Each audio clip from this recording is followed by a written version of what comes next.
பிரதான செய்திகளின் தலைப்புச் செய்திகள். வணக்கம். நியூஸ் ஃபர்ஸ்ட் பிரதான செய்திகளின் தலைப்புச் செய்திகள்.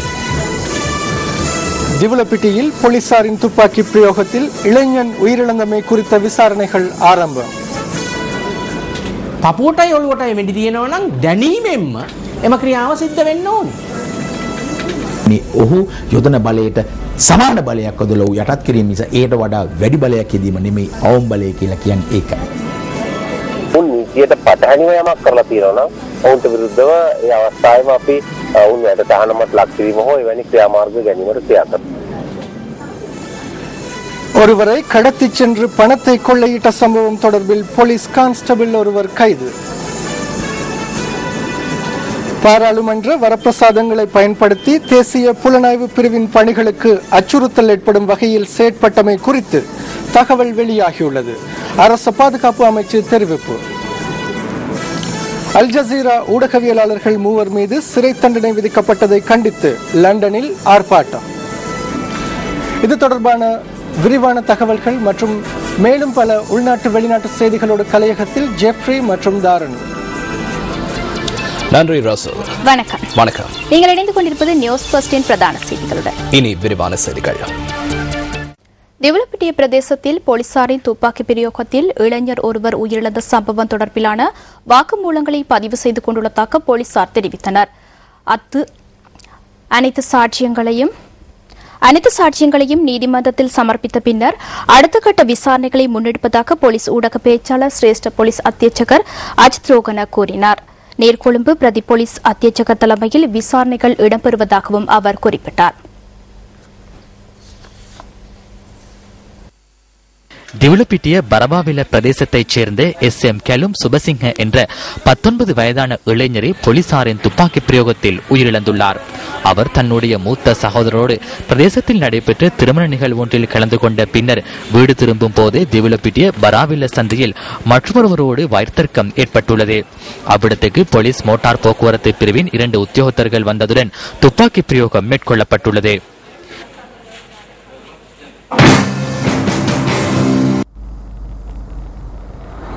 இந்த சம்பவம் இடம்பெற்ற போது நியூஸ் ஃபர்ஸ்ட் யூ ரிப்போர்ட்டர் ஒருவர் பதிவு செய்த காட்சிகளே இவை.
நபர் ஒருவரை கூரானா ஆயுதத்தால் தாக்கி பின்னர் தப்பிச் செல்லும் போதே இந்த இளைஞரை கைது செய்ய முற்பட்டதாக போலீஸ் ஊடக பேச்சாளர் நேற்று கூறினார்.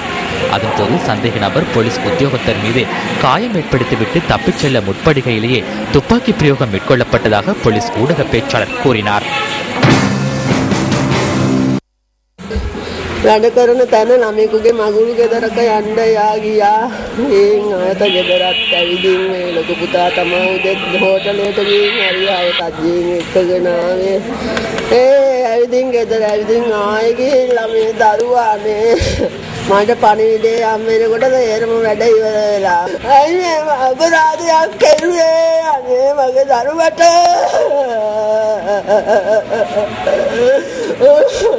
කටින් කැමේම කාලේ යනවා.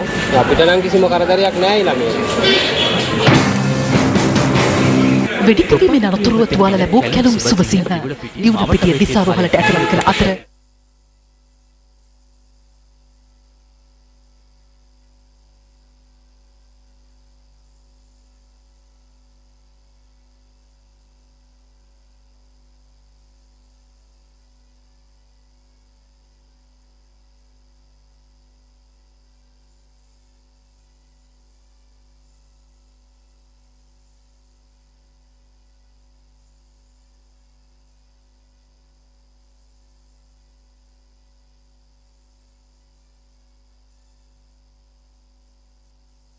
பயன்படுத்தாவிட கத்தினால் மேற்கொள்ளப்பட்ட இரண்டாவது தாக்குதலின் போது அந்த போலீஸ் கான்ஸ்டபிளுக்கு மேலும் பாதிப்பு ஏற்பட்டிருக்கும்.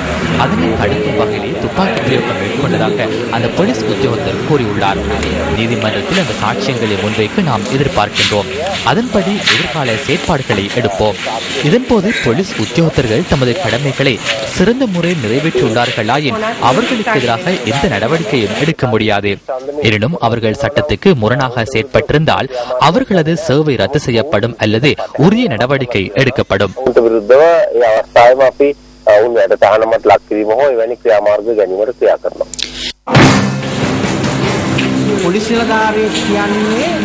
යම්කිසි පුහුණුවක් ආයුධයක් පාත්කොට ஆயுதங்களை பயன்படுத்துவதில் பயிற்சி பெற்றவர்கள்.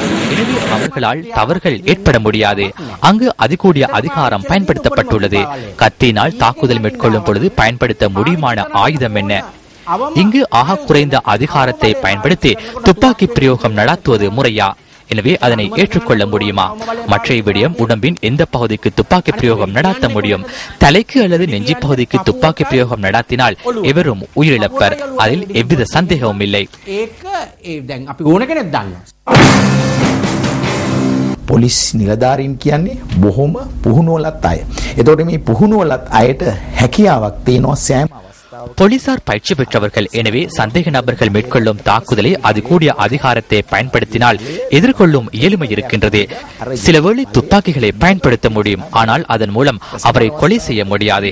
அவரை கட்டுப்படுத்துவதற்காக அதனை பயன்படுத்த முடியும். சந்தேக நபர் மேற்கொள்ளும் தாக்குதலை போன்றொரு தாக்குதலை மேற்கொண்டு அவரை கட்டுப்பாட்டுக்குள் கொண்டு வருவதை தவிர அதனை விட அதிகமான பலத்தை பயன்படுத்த முடியாது. යොදවාගෙන යම්කිසි ආකාරයකට ඔහුව මෙල්ල කරන්න උත්සාහ කරන්නේ. போலீஸ் உத்தியோகத்தர்கள் சந்தேக நபர்களை கைது செய்யும் பொழுது உயிர் ஆபத்துக்களை எதிர்கொள்ள முடியாது. போலீசார் மக்களுக்காக தங்கள் கடமைகளை நிறைவேற்ற வேண்டும். இவ்வாறு அதிகாரத்தை பயன்படுத்துவது நியாயமானதா இல்லையா என்பதனை நீதிமன்றமே தீர்மானிக்க வேண்டும். இது நியாயம் அற்றது என்று நீதிமன்றம் தீர்மானிக்குமாயின் அவர்களுக்கு எதிராக நடவடிக்கை எடுப்போம். நபர் ஒருவர் கடத்தப்பட்டு பணம் கொள்ளையிடப்பட்ட சம்பவம் தொடர்பில் போலீஸ் கான்ஸ்டபிள் ஒருவர் கைது செய்யப்பட்டுள்ளார். இந்த சம்பவத்துடன் தொடர்புடைய மற்றொரு போலீஸ் கான்ஸ்டபிளை கைது செய்வதற்கான விசாரணை ஆரம்பிக்கப்பட்டுள்ளதாக போலீஸ் ஊடக பேச்சாளர் அலுவலகம் தெரிவித்துள்ளது. வெள்ளவத்தை பகுதியில் ஒருவர் முச்சக்கர வண்டியில் கடத்தி செல்லப்பட்டு அவரிடமிருந்த 14 லட்சம் ரூபாய் பணம் கொள்ளையிடப்பட்டுள்ளதாக போலீஸ் ஊடக பேச்சாளர் அலுவலகம் தெரிவித்துள்ளது. பின்னர் குறித்த நபர் வீதியில் கைவிடப்பட்டிருந்தார். சந்தேக நபர்களான போலீஸ் கான்ஸ்டபிள்களால் கொள்ளையிடப்பட்ட 12 லட்சம் ரூபாய் பணம் மீட்கப்பட்டுள்ளது. வெள்ளவத்தை போலீஸ் நிலையத்தில் கடமையாற்றும் கான்ஸ்டபிள் ஒருவரை இந்த சம்பவம் தொடர்பில் கைது செய்யப்பட்டுள்ளதாக போலீஸ் ஊடகப் பிரிவு தெரிவித்துள்ளது. சந்தேக நபரிடம் விசாரணைகள் ஆரம்பிக்கப்பட்டுள்ளன.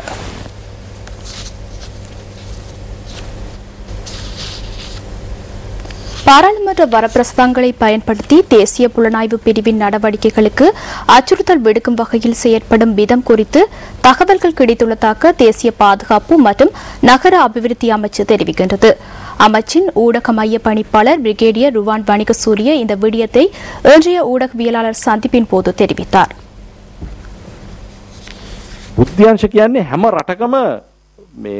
ஒரு நாட்டின் ஒருமைப்பாடு மற்றும் தனித்துவத்தை பேணுவதற்காக செயற்படும் குழுவே புலனாய்வு பிரிவாகும். இலங்கையிலும் அவ்வாறான ஒரு குழு இருக்கிறது.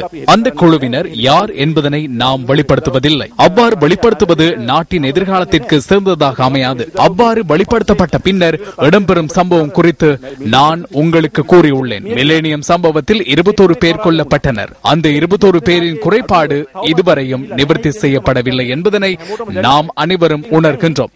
இவ்வாறு வினைத்திறனுடன் செயற்படுகின்ற அதிகாரிகளை பாராளுமன்ற வரப்பிரசாதங்களை பயன்படுத்தி தகவல்களை வெளியிட்டு அவர்களின் பெயர், ஊர் போன்ற தகவல்களை சர்வதேசத்திற்கு வழங்குகின்றனர்.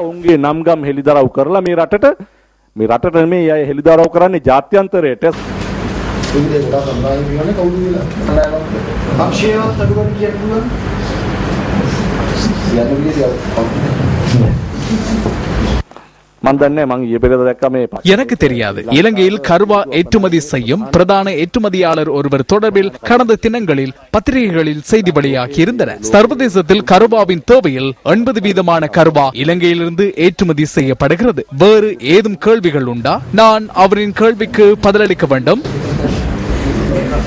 මිලේනියම් සිටි හෙලිදරුව කරපු කණ්ඩායම මොකද මේක කරන්න ලෙස් කියලා மில்லேனியம் சிட்டி தொடர்பில் கடுமையாக விமர்சித்த ஒருவர் இந்த குழுவில் இருப்பதாக தகவல் கிடைத்திருக்கின்றன. அதுதான் கவலையான விடயம்.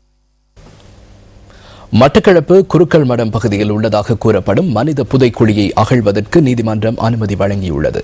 இதற்கமைய அடுத்த மாதம் 1ஆம் தேதி தொடக்கம் குறித்த பகுதியில் அகழ்வு பணிகள் மேற்கொள்ளப்பட உள்ளதாக போலீஸ் ஊடக பேச்சாளர் சிரேஷ்ட போலீஸ் அத்தியட்சகர் அஜித் ரோஹன தெரிவித்துள்ளார்.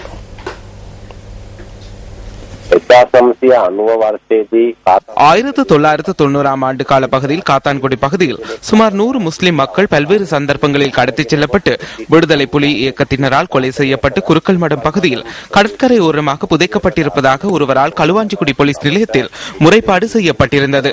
இதற்கமே போலீசாரால் நீதிமன்றத்திற்கு அறியப்படுத்ததை அடுத்து குறித்த இடத்தை அகழ்வதற்கு நீதிமன்றம் அனுமதி வழங்கியுள்ளது.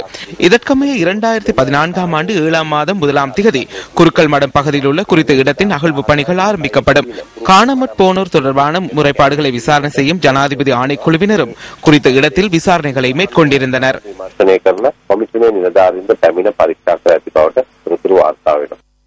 1990ஆம் ஆண்டு முதல் 2009ஆம் ஆண்டு வரையான காலப்பகுதியில் காணாமற் போனோர் தொடர்பில் விசாரணை செய்வதற்காக ஜனாதிபதி ஆணைக்குழு நியமிக்கப்பட்டது. கற்றுக்கொண்ட பாடங்கள் மற்றும் நல்லிணக்க ஆணைக்குழுவின் பரிந்துரையின் பிரகாரம் இந்த குழு செயற்படுகிறது. கடந்த மார்ச் மாதம் மட்டக்களப்பு மாவட்டத்தில் ஆணைக்குழுவின் முதற்கட்ட விசாரணைகள் முன்னெடுக்கப்பட்ட போது இந்த சம்பவம் தொடர்பில் முறைப்பாடு செய்யப்பட்டுள்ளது.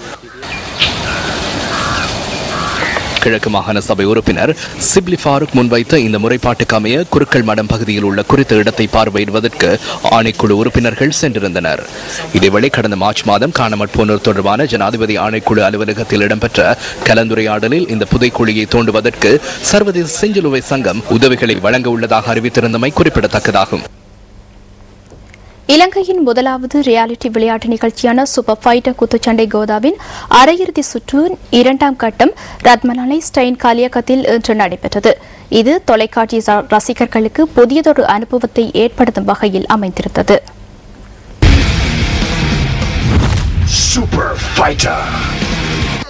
இலங்கையிலிருந்து குத்துச்சண்டை வீரர் ஒருவரை 2020ஆம் ஆண்டு ஒலிம்பிக் விழாவில் பங்கேற்க செய்யும் எதிர்பார்ப்புடன் MAS ஹோல்டிங் நிறுவனத்துடன் நியூஸ் ஃபர்ஸ்ட் மற்றும் MTV MBC ஊடக வலையமைப்பு ஆகியன இணைந்து சூப்பர் ஃபைட்டர் குத்துச்சண்டை கோதா நிகழ்ச்சியை நடத்துகின்றது. இதன் அங்குரார்ப்பண விழா கடந்த ஜனவரி 9ஆம் தேதி கொழும்பில் உள்ள நியூஸ் ஃபர்ஸ்ட் தலைமையக அலுவலக வளாகத்தில் நடைபெற்றது. நியூஸ் ஃபர்ஸ்ட் தலைமையகத்தின் வாகன தரிப்பிட வளாகத்தில் ஸ்தாபிக்கப்பட்டிருந்த சர்வதேச தரத்திலான குத்துச்சண்டை அரங்கில் கண்காட்சி கோதாக்கள் நடத்தப்பட்டு இந்த நிகழ்ச்சி ஆரம்பமானது. நாட்டின் சகல பகுதிகளையும் உள்ளடக்கி தேர்வு கோதாக்கள் நடத்தப்பட்டு காலிறுதி சுற்றுக்கு 4 வகையான இடைப்பிரிவுகளின் கீழ் 32 வீரர்கள் தெரிவு செய்யப்பட்டனர். அவர்களில் அரையிறுதி சுற்றுக்கான வீரர்களை தெரிவு செய்யும் கோதாக்கள் கடந்த மாதம் 31ஆம் தேதி காலை கோட்டை பகுதியில் நடைபெற்றது. இறுதிச் சுற்றுக்கான வீரர்களை தெரிவு செய்யும் முதல் கட்டம் கடந்த 19ஆம் தேதி கண்டி பல்லைக்கில பகுதியில் நடத்தப்பட்டது. அதன் 2ஆம் கட்டம் ராத்மலான ஸ்டைன் கலேக தொகுதியில் இன்று நடைபெற்றது. முதல் சுற்று கோதாக்களில் பங்கு பற்றிய சுமார் 10,000 வீரர்களிலிருந்து 16 பேர் தெரிவாகியுள்ளனர். நடனம் மற்றும் இசை என்பன இந்த நிகழ்ச்சியை மேலும் அலங்கரித்தது.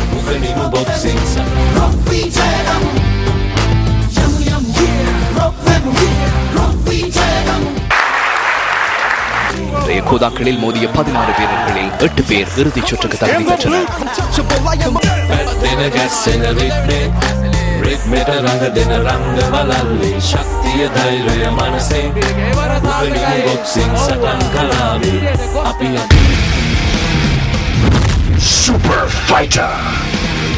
சூப்பர் ஃபைட்டர் குத்துச்சண்டை கோதாவில் இறுதி சுற்றிற்கு தெரிவான 8 வீரர்களும் யார்? அவர்களின் தகவல்களை சக்தி டிவியில் சனிக்கிழமை பகல் 12 மணிக்கு ஒளிபரப்பாகும் சூப்பர் ஃபைட்டர் நிகழ்ச்சியில் எதிர்பாருங்கள். அல் ஜசீரா ஊடகவியலாளர்கள் 3 வழங்கப்பட்ட சிறை தண்டனைக்கு எதிர்ப்பு தெரிவித்து BBC ஊடகவியலாளர்கள் BBC செய்தி நிறுவனத்துக்கு முன்பாக லண்டனில் இன்று அமைதி போராட்டம் ஒன்றை முன்னெடுத்தனர். உண்மைக்கு புறம்பான செய்திகளை வெளியிட்டார்கள் என்ற குற்றச்சாட்டின் பேரில் கடந்த பல மாதங்களாக ஊடகவியலாளர்கள் எகிப்தில் தடுத்து வைக்கப்பட்டிருந்தனர். இதனையடுத்து மேற்கொண்ட விசாரணைகளின் பின்னர் ஊடகவியலாளர்களான முகமது ஃபாமி, ஃபாஹர் முகமது ஆகியோருக்கு 10 வருட சிறை தண்டனை விதிக்கப்பட்டுள்ளதுடன் பீட்டர் கிரெட்ஸுக்கு 7 வருட சிறை தண்டனையும் விதிக்கப்பட்டது. இதற்கு எதிர்ப்பு தெரிவிக்கும் வகையிலேயே இன்று BBC ஊடகவியலாளர்கள் ஏனைய செய்தி நிறுவனங்களுடன் இணைந்து லண்டனில் இன்று அமைதி போராட்டம் ஒன்றை முன்னெடுத்ததாக சர்வதேச ஊடகங்கள் செய்தி வெளியிட்டுள்ளன. ஊடகவியலாளர்களுக்கான தீர்ப்பு வழங்கப்பட்ட 24 மணித்தியாலத்தின் பின்னரே இந்த போராட்டம் முன்னெடுக்கப்பட்டமை குறிப்பிடத்தக்கது. எவ்வாறாயினும் இந்த ஊடகவியலாளர்கள் விடயத்தில் தாம் தலையிடப் போவதில்லை என எகிப்து ஜனாதிபதி அப்துல் ஃபட்டா அல் சிசி தெரிவித்துள்ளமை ஏனைய நாடுகளின் கவனத்தை ஈர்த்துள்ளது. வடமாகாண சபை புதிதாக நிறுவப்பட்டமையின் காரணமாகவே அதன் முக்கியஸ்தர்களுக்கு புதிய வாகனங்களை கொள்வனவு செய்ய வேண்டி ஏற்பட்டதாக வடமாகாண சபை தவிசாளர் CVK சிவஞானம் தெரிவிக்கின்றார். யாழ்ப்பாணத்தில் இன்று நடைபெற்ற ஊடகவியலாளர் சந்திப்பிலேயே அவர் இதனை கூறினார். நானோ அல்லது முதலமைச்சரோ அல்லது அமைச்சர்களோ புதுசா வந்தவை. எங்களுக்கு முன்னாலே ஒரு என்ன எடுத்துக்கொண்டா எனக்கு முன்னாலே ஒரு அவைத்தலைவர் இருந்திருந்தால் அவர் பாவித்த வாகனம் இந்த பாவனைக்கு வந்திருக்கும். எங்களுக்கு ஒரு தருக்கும் இல்லை. அதால தான் இந்த அரசாங்கத்தினுடைய அந்த ஆக்களே முதல் அந்த வாகனத்துக்கு ஏற்பாடு செய்தவை. இப்ப நான் கட்சியில அல்லது அமைச்சர்கள் பதவியை விட்டு விலகினா இந்த வாகனத்தை அவியல் கொண்டு போறே இல்லை. அப்ப இனி வார வரைக்கும் இருக்கும். இந்த வருடத்துல தான் இந்த கொள்வனவை தவிர இனிமேல் இவ்வாறான ஒரு கொள்வனவு நிகழ்வர வாய்ப்பு இல்லை. இப்ப இந்த வாகனங்கள் கொள்வனவு செய்திருக்க நான் சொன்னான். முதலமைச்சருக்கு 15 மில்லியனும் அமைச்சர்களுக்கும் அவைத்தலைவருக்கும் 7 மில்லியன் படி 70 லட்சம் ஒதுக்கீடு இருந்திருக்கு. 58 லட்சம் தான் முடியும். 70 லட்சம் ஒதுக்கீடு இடையில இந்த மேயர் எங்களை குற்றம் சாட்டுற மேயர் அவர் ஒரு வாகனம் வச்சிருக்கிறார். அந்த வாகனம் ஆரம்பத்தில் அதுக்கு முதல் வச்சிருந்த ஒரு வாகனம் 65 லட்சத்துக்கு கொள்வனவு செய்யப்பட்டது. இப்ப நாங்கள் வாங்குற இந்த வாகனத்தினுடைய நிதி அரசாங்கத்தினுடைய ஒதுக்கு. ஆனால் மாநகர முதல்வர் பாவிக்கிற வாகனத்தினுடைய நிதி இந்த மக்களுடைய யாழ்ப்பாண மக்களுடைய வரி.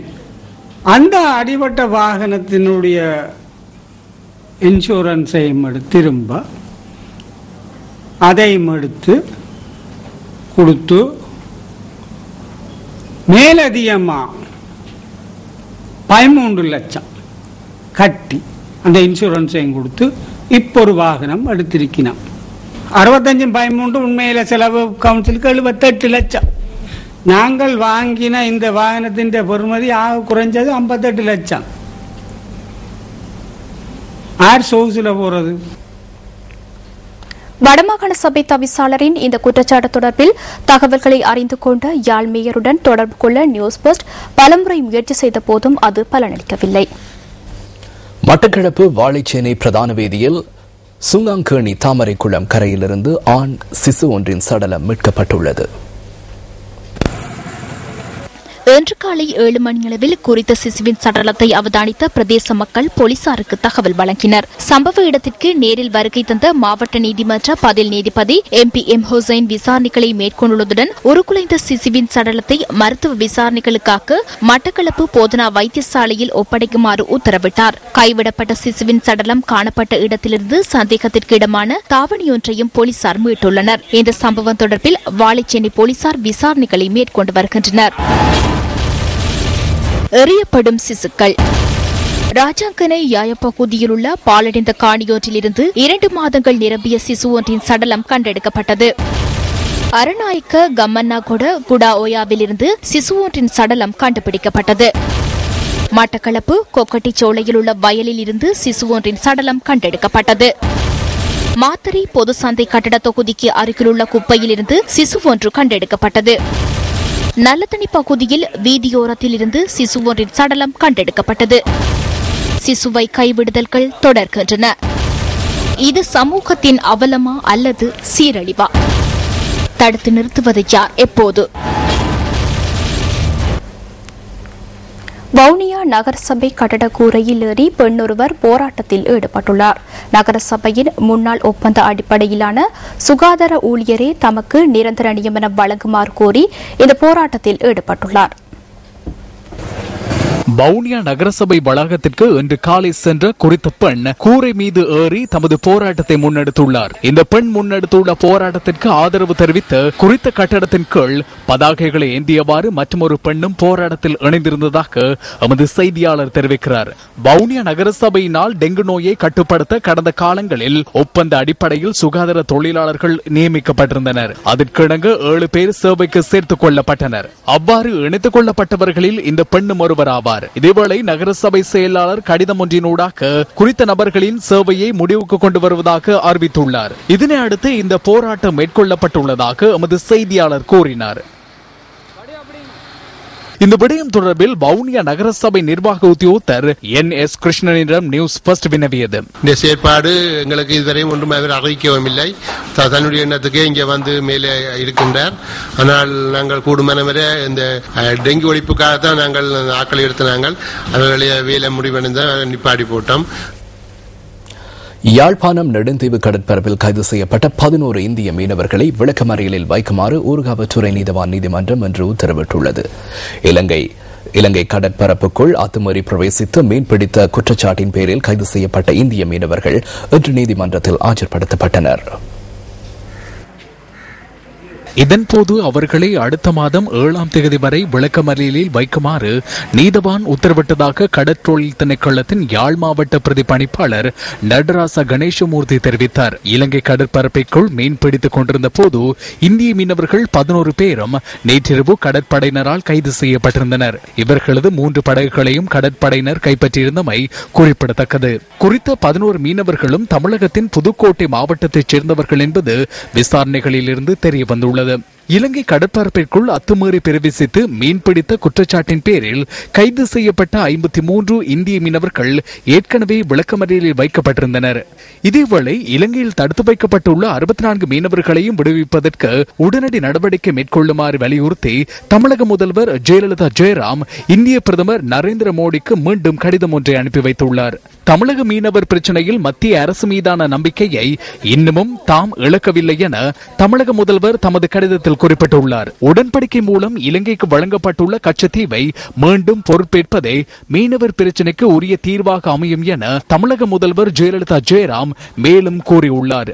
இதேவேளை இந்திய கடற்பரப்பினுள் அத்துமீறி பிரவேசித்த குற்றச்சாட்டின் பேரில் இலங்கை மீனவர்கள் பல்வேறு சந்தர்ப்பங்களில் இந்திய கரையோர பாதுகாப்பு பிரிவால் கைது செய்யப்பட்டிருந்தனர். தமிழகம், ஆந்திரா, கேரளா, ஒடிசா ஆகிய மாநிலங்களில் தற்போது 86 இலங்கை மீனவர்கள் தடுத்து வைக்கப்பட்டுள்ளதாக கடற்றொழில் அமைச்சு குறிப்பிடுகிறது. இந்திய இலங்கை மீனவர் பிரச்சினைக்கு தீர்வு காணும் வகையில் இருநாட்டு மீனவர்களுக்கும் இடையே நடத்தப்பட்ட பேச்சுவார்த்தைகள் இணக்கப்பாடின்றி முடிவடைந்திருந்தன.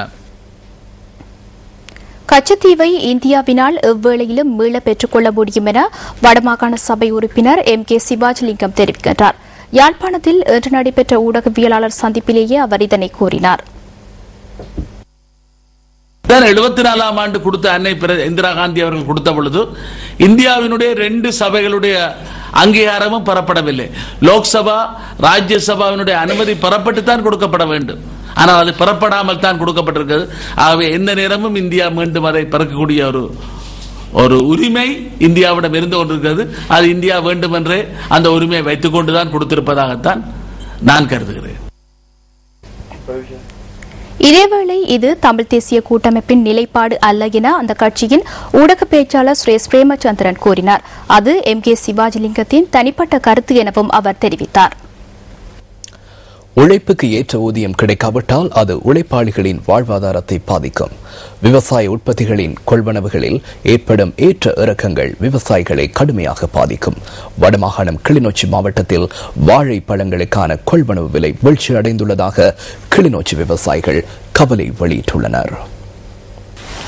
கடந்த காலத்தில் இடம்பெற்ற தொடர் யுத்த நடவடிக்கைகளினால் கடுமையாக பாதிக்கப்பட்ட கிளிநொச்சி மாவட்டத்தின் மக்கள் விவசாயத்தை நம்பியே வாழ்ந்து வருகின்றனர். இந்த மாவட்டத்தின் மக்கள் மீள்குடியேற்றத்தின் பின்னர் வாழ்வாதார தொழிலாக விவசாயத்தை முன்னெடுத்து வருகின்றனர். மாவட்டத்தின் பெரும்பாலான பகுதிகளில் நெற்செய்கைக்கு அடுத்தபடியாக வாழைச்செய்கை இடம்பெறுகிறது. வாழைச்செய்கையானது மேட்டு நிலத்திலும் மேற்கொள்ளப்படுவதுடன் சிறுபோக காலங்களிலும் கோடை காலங்களிலும் முன்னெடுக்கப்படுகிறது. இந்த நிலையில் கடந்த சில நாட்களாக வாழைப்பழ கொள்வனவு விலை கடுமையாக வீழ்ச்சி அடைந்து வருவதாக விவசாயிகள் கவலை வெளியிடுகின்றனர். வருகின்றனர். இதனால் தமது வாழ்வாதாரம் பாதிக்கப்பட்டுள்ளதாகவும் கிளிநொச்சி மாவட்டத்தின் விவசாயிகள் நியூஸ் ஃபர்ஸ்டுக்கு தெரிவிக்கின்றனர்.